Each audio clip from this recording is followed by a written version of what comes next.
Welcome back to the Press Box. We're about to get into some Nuggets talk, but some breaking news just came across our attention. I'm going to throw it over to KJ. What you got for us? All right, two former Broncos, Steve Atwater and John Lynch, have officially become two of the 15 men that are the finalists for the Pro Football Hall of Fame that is going to be in August of 2020. So congratulations to those two men. They did big things here in Denver, and they were a part of some great teams here. And so just to see that those guys are finally starting to get recognized is absolutely amazing, and I'm glad that I was here in studio to witness when the breaking news came down. Did you say who it was again? I missed that. I'm sorry. It was Steve Atwater and John Lynch. Good for them, man. Is Lynch going in as a Buccaneer or as a Bronco? Ooh, that's a good question. Well, Probably as a Buccaneer. probably more so as a Buccaneer than a Bronco. But he went into the Broncos Ring of Fame and the Bucks Ring of Fame in the same year. So that was pretty cool to see. Okay. And if it wasn't for Ronnie Lott, Steve Atwater would have been in the Hall of Fame a long time ago. He would be regarded as the best safety of his generation. Ronnie Lott, you know, the guy who plays when his finger gets chopped off and he just keeps on Ronnie playing. Lott played for the 49ers. 49ers. Yeah, he kind of Yep. took that from him. But and the sad thing is, Atwater's highlight reel is all suspensions and fines in today's game, which is what made him so fierce. And you came across the middle, you paid for it, bud. And it was fun to watch growing up here in Denver. Oh, yeah. Dude. You guys think they have a legitimate shot this year? I hope Atwater gets in because he deserves it. Yeah, he's been snubbed the longest. Yeah, I think Atwater definitely has a chance. John Lynch, he'll be on the bandwagon to get in for like the next 2 to 3 years, and I think it'll get easier for John Lynch. But I think Atwater this season in particular, outside of, if I'm not mistaken, Gonzalez is on the list this year, right? Or is he already? He was in this last year. Okay, last year. Okay. But Palomalo's in this Okay. year, and that's where I think that Atwater might have the hardest time is competing, because if they don't want to put in two safeties, Yeah, then Palomalo I think is going to get the lead. he'll get it over Atwater. So Yeah, because they want Palomalo to be a first ballot. He's one of he those. deserves it, but yeah, please. if it comes down to the two, right? It's if you're only going to go with one safety, which is I doubt they will, but they might as well. It's going to go Palomalo. Yeah, I think this over is one of Atwater. those This is one of those Hall of Fame drafts where you have to have two safeties going in, because if you think about what happened in 2018, they had Brian Urlacher and Ray Lewis as two linebackers to go in. And I think it has to be the same case here. Two of one of the greatest to ever do it to go in at the same time. Well, they have four safeties up for nomination: Atwater, Leroy Butler, who played for the Packers, John Lynch, and Troy Polamalu. So they have a lot of decisions to make as far as who they're going to pick out of those. Well, I mean, because none of us in this studio know who Leroy Butler is, he's Oh, I do. automatically taken out. He lost Super Bowl 32 to our Denver Broncos over here. And he won it the year before with the Packers. So Well, I'll end it with this. Well, hey. With Terrell Davis and then Champ Bailey and Pat Bullen, the Broncos do have some representation there, so they are on the map. So let's just hope for the best for Steve Atwater this year and eventually John Lynch, but Steve Atwater first and foremost. That being said, we're going to switch over to our Denver Nuggets. Starting off this new year, we got to look back at the holiday blues, though. Christmas night loss, New Year's Eve loss, sprinkled in with a couple wins against some bad teams. What are you guys' impressions of the Nuggets over this holiday season? they just can't beat New Orleans in general, it seems. It doesn't matter how bad they are. Yeah, they always got their number for some reason. Somehow, some way, they just pull up a dud against New Orleans.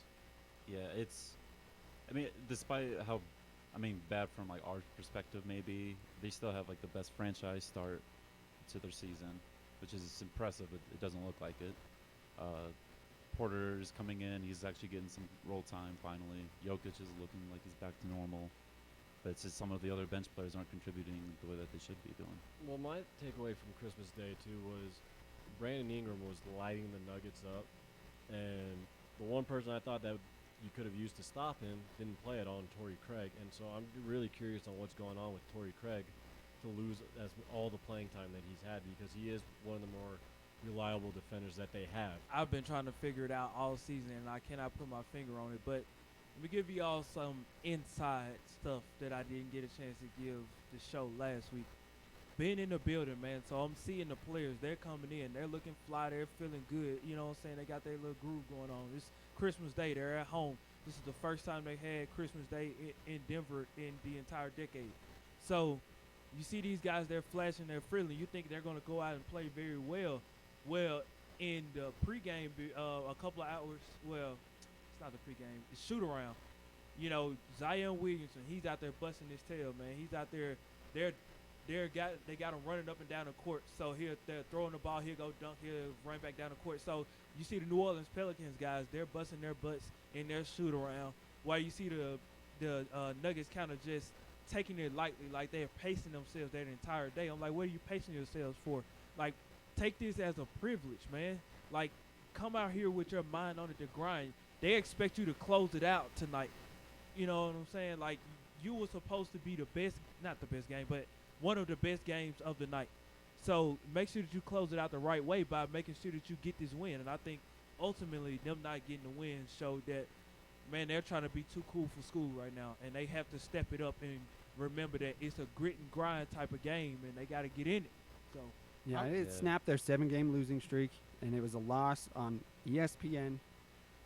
To your point, Brandon Ingram 7 of 9 from 3-point range, and no defensive adjustments against that. You can't let Brandon Ingram beat you, let alone Lonzo Ball. I mean, he was hitting jumpers on you guys. Like, it was frustrating. I was at the game too, and the atmosphere was electric. The fans were in it. Everyone showed up early. There was a buzz. yeah, Yeah. you could Throughout fe- the you stadium. could feel it, like, literally from all the media personnel all the way up to the top, man. And part of the reason that game was on Christmas was because of Zion. But regardless, Zion didn't play. The Nuggets have no excuse to lose that game, and it's frustrating and making me question their ability to go far in the playoffs this year. Is little hiccup games like that against teams with far less talent than you. Well, and that's the biggest concern from like 2 years ago, you know, was we were losing to the Brooklyn Nets and we were losing to the Dallas Mavericks and Timberwolves and stuff.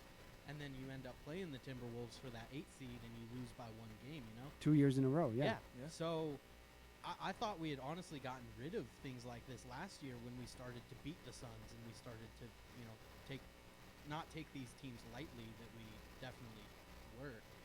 So it's really concerning, especially when you saw Jokic kind of go back to what he was doing a couple years ago too. It's almost like they took a giant step last year, and then they just a baby step back this year. I just don't Well, understand. I think too because the Lakers and the Rockets losing, right? In a way that you can create more ground from between you and Houston and make up ground from the Lakers. It seemed like because those two teams lost that they didn't really have to play because it's not gonna do anything. But in regards to that, this one game is what could determine home court advantage throughout the playoffs for them. Right? If you win this game, I think they're 3 games back from the Lakers now. They'd be 2 or 2.5. I think 2.5. And then they know they're playing the Rockets the following week, and that they could use this game because they don't really win in Houston. They haven't recently, and this could be a good buffer game for them to make up the ground. But by losing that, it's just kind of doing old Nuggets, getting them to that final game kind of thing that they have seen the last 2 of those years. To their credit, though, they did bounce back and beat 2 bad teams on a back-to-back over the weekend. In one of those games, Michael Porter Jr. himself, the man, the myth, the legend, got his first NBA start. Theo, you were there. What'd you think? What'd you think of his performance? And did he hold up his end of the deal on defense? Defense is still something that he needs to improve on, but Suspect, man. But when he can make baskets like he was making, I actually don't care if he plays defense because he was hitting some shots. He had a step back. He had a nice putback. He had 5 points in the early part of the fourth quarter. Goes out, doesn't come back in, which I don't understand. But maybe defensive purposes at the end. But he looked good. He was shooting with confidence. His shot looked great. Yeah, And again, he was making plays. He grabbed 6 boards, I think, too. Finished the game 19-6, somewhere around there. And so it's a very promising sight, and hopefully he gets more chances like that. Yeah, I don't see any signs of that injury slowing him down. So hopefully he's conditioned enough to just keep getting more minutes. What did you guys think? Yeah, the one thing I like about Porter more than anything is that he goes for those offensive rebounds and defensive rebounds. He's always by the board, which he's not just hanging around the edge, which I thought he was going to do. That's something that I like to see, and I think as the season goes on, if he's in the position, if Malone puts him there, you know, we could be a really good rebounding team, you know, coming up. Despite Jokic can rebound, if he wants to, and he can get around, but Yeah, Porter, it's exciting. You just don't know what to expect. No, that's absolutely correct. And Theo, I'm with you, man. He's still growing on the defensive end. I think the faster he comes around on the defensive end, the more time that he could possibly have on the court.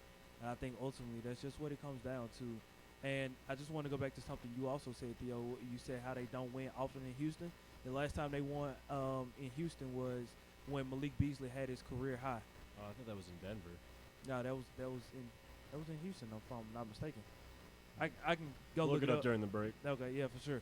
But I think they just need to continue to be consistent, because if not, the trade deadline is coming around very, very fast. Not to mention, there is a curse, there is a cloud hanging over the Denver Nuggets, and I'm going to tell you what that is. It's called the Will Barton curse. What was the team that he played for before he came to the Denver Nuggets? Portland. Yeah. Exactly. And that's the same team that they lost to. It's the Will Barton curse. I know what I'm talking about. Yeah. All right. Well, the Nuggets start a, I believe, 10-game road trip tonight in Indiana. 10 games. Yeah. So they're going to be gone for a while. No, 10 days. No. 10-day. Excuse Yeah, me. 10 days. Yeah, Yeah. it started So- in Houston, 10 days. So Oh yes. And But then to that point, 10 of their 16 games this month are on the road. and it kicks off tonight after that Houston loss in Indiana, where the line is a pick'em. How do you think the Nuggets fare tonight in Indiana? it's a pick 'em, literally. You don't know what Nuggets team is showing up. Are you getting the first, second, and fourth quarter Nuggets against Houston, or are you getting the third quarter Nuggets? Like, you don't know. Yeah. Well, and it's the same thing with Indiana too. Are you going to get the good Indiana team, or are you going to get the what Indiana should actually be team? Hey, watch your mouth now. Hey, No. wait till they get Oladipo back, then I'll change that. Hey, alright? dude, that's who I'm waiting on, man. I cannot wait. So, but my pick is going to be the Denver Nuggets. I think the Denver Nuggets are going to play exceptional tonight. I think the Denver Nuggets are going to start to make things happen. I think the Denver Nuggets are going to take that next step tonight. I think they're going to run the risk of possibly blowing out the Pacers if they can get going early. But it all starts with how you start. All right. This is the press box.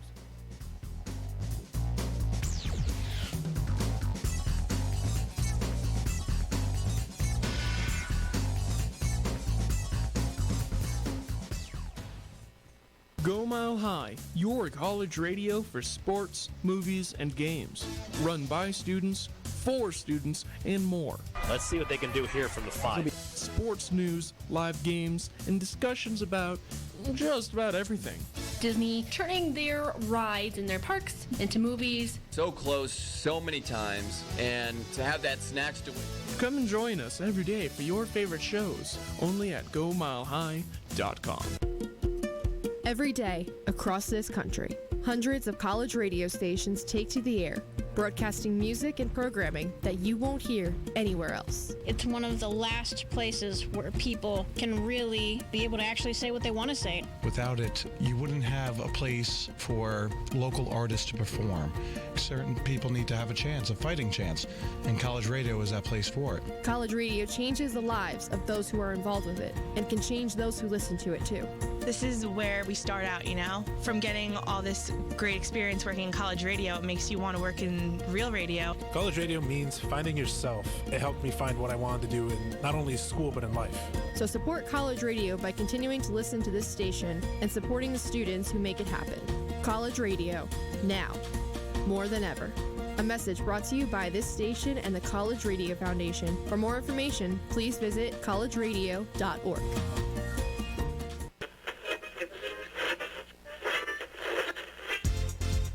Hey Colorado sports fans, you're listening to GoMileHigh.com, a student-operated station live from the Colorado Media School studios here in Belmar, giving you a different perspective on all things current. Stop torturing yourself, man. Live in the now. So stay tuned to see what's coming up next on GoMileHigh.com, Colorado's sports lifestyle. Showing. So I'm taking a trip over to Tibet, see the sights, climb a hill or two. But I remember, oh man, I got one guy out here who I actually know. So I give an old ringy-dingy to the Lama. What? You know, the Dalai Lama, his laminescence, flowing robes, the grace, bald, striking really. I says to the Lama, hey, you remember that round I caddied for you down in Shangri-La? Well, apparently some station out in Lakewood taped the whole thing. Oh. See, the Lama's a big hitter. Nailed 2 eagles in a row that day. Well, he says, what station could have possibly gotten all the way out to my sacred holy lands, the Shangri? I says it was none other than GoMileHigh.com, Llama. They got the best sports coverage in the state. The Llama actually tips me this time, 2-1. So he pretty much stiffed me again, but I got him hooked on GoMileHigh.com, so I got that going for me, which is nice. That's great. GoMileHigh.com.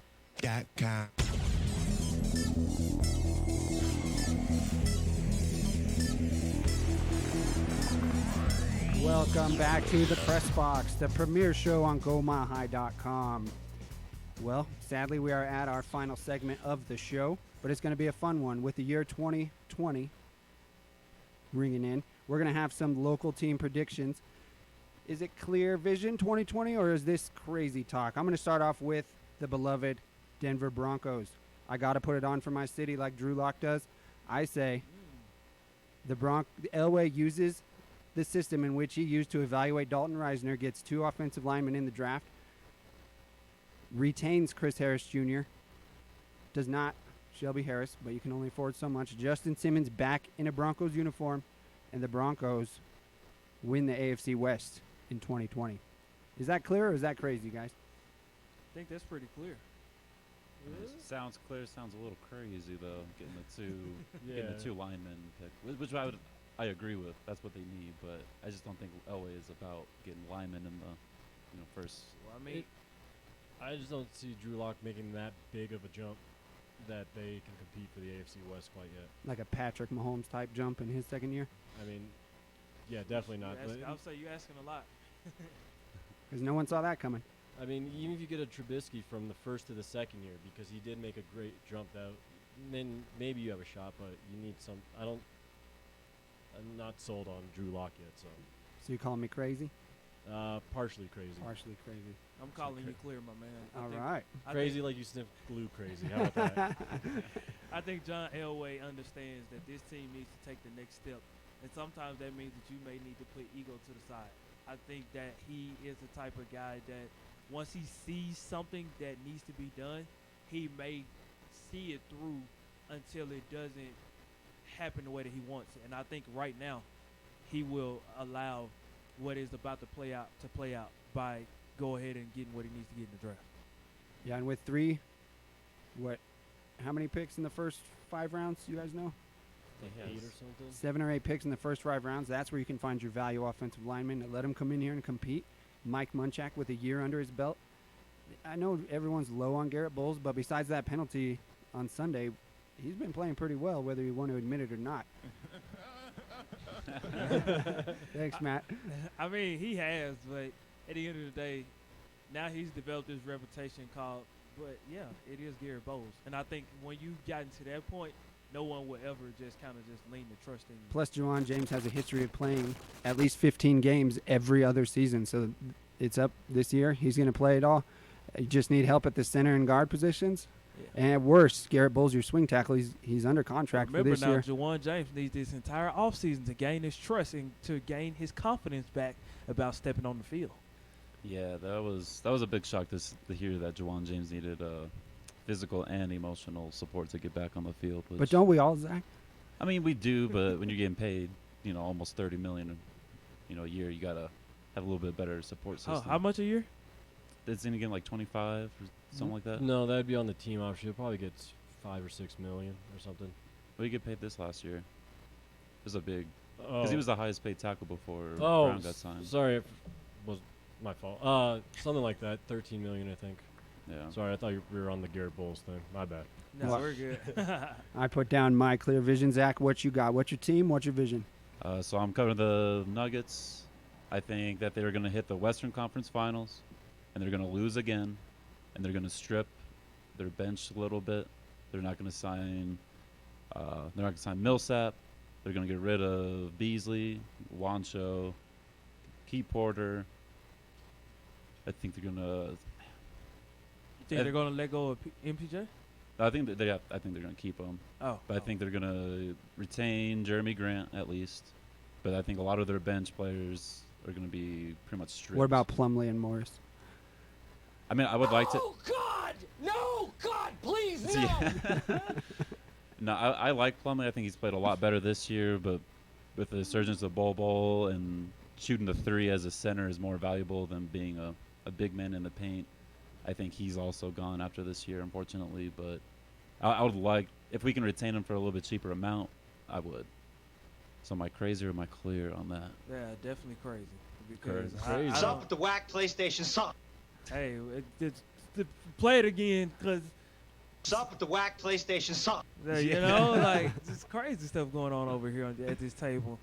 I definitely think they may have to strip it down a little bit, but I don't know if they're going to let go of all those players. I think Malone is so hell-bent on keeping this thing together that I think he will do everything that he can to say, hey, guys, let's try one more year. Just one more year. Just give me one more year, guys. I promise this year will be that year. So you're saying a hometown discount is all these guys are going to get? Well, I mean, All 6 of them? Some of them will, not all of them. So They're going to sing Kumbaya at the local Pizza Hut and The- sign hometown discounts. hey, the local something. I don't know. The local Brooklyn's home of the Pepsi Center. It's the official bar of the Pepsi Center. So hey, About to say, don't disrespect Pizza Hut, man. I'm still employed by them. All right. Hey, I meant that as a compliment, buddy. Oh, A okay, compliment. okay. I just heard Pizza Hut over here. I'm making sure. All right. Yeah. hey man, we're good, man. I like Pizza Hut. Good. None of that Pizza Hut slander on this show. I think Zach's clear on that. Minus, I think Paul Millsap might come back, and maybe Monte Morris, but for the most part, I can see the revamping of a bench and getting those guys. So I don't think it's as crazy as KJ is making it out to be. Yeah, I think KJ has his own bit of crazy on this one. I could see the Nuggets getting to the Western Conference Finals, and if they fail again, then they know stuff has to change. With Malone just signing another 2-year extension, he'll be at the helm, and it's going to be up to him and Connolly to decide what pieces to keep and what to move on from, and that's where it's going to be. That's what's going to be the hard choice for them.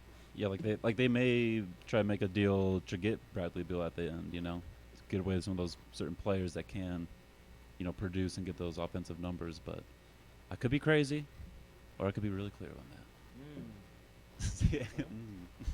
All right, KJ, what you got for us? Yeah, you know what? So I got the Avs, the Colorado Avalanche. You know, here's the thing: they say every kiss begins with K, but I think every M begins with magical, because as long as you have McKinnon, Miko, and Makar, I think you got everything that you need. This team is absolutely amazing, and I think these guys are going to continue to lead this team as the front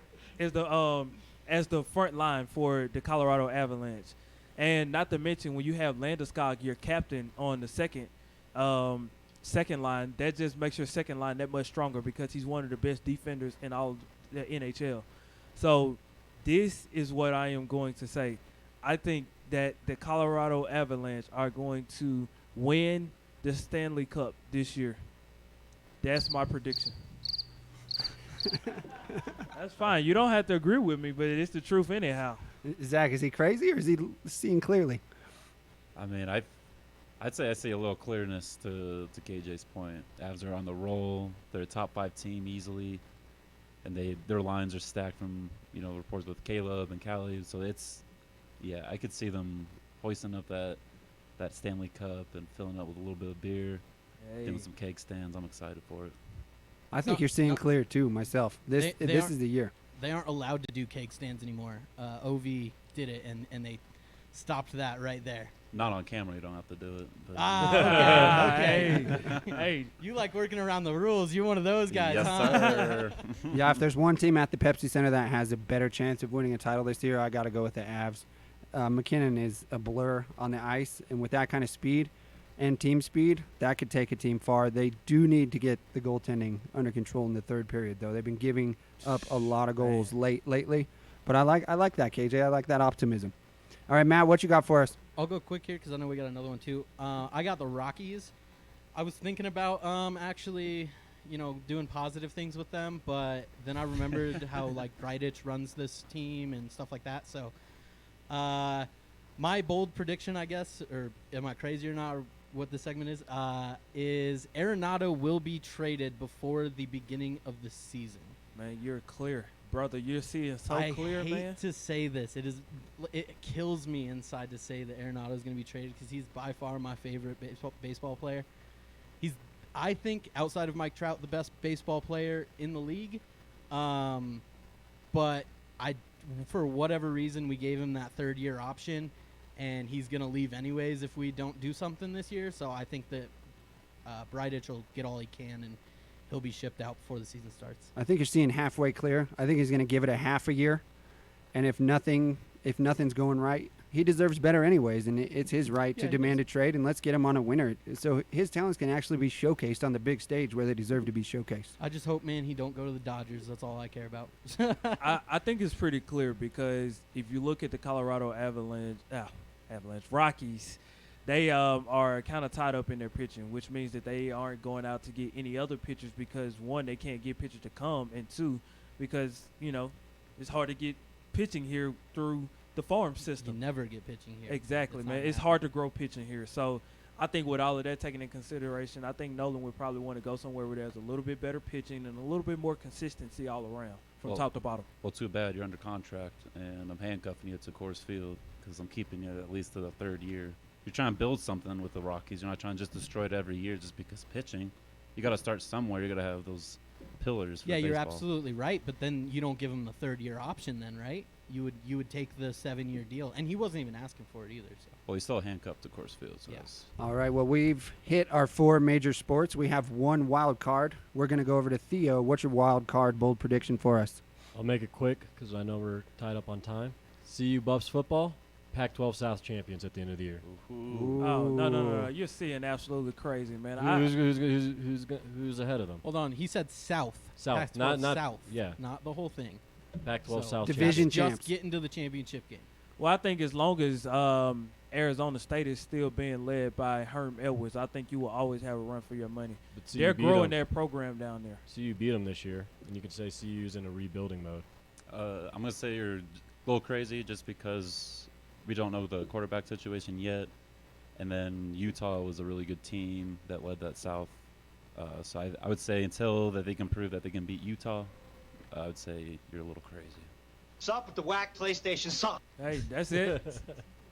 All right, well, that's going to do it for the press box today. Don't forget, today is double vote day for the NBA All-Star Game. So get out there and vote for your Denver Nuggets so scrubs don't make it ahead of them. I'm Brandon, joined by Zach, KJ, Theo, Matt running the boards. This has been the press box. Thank you.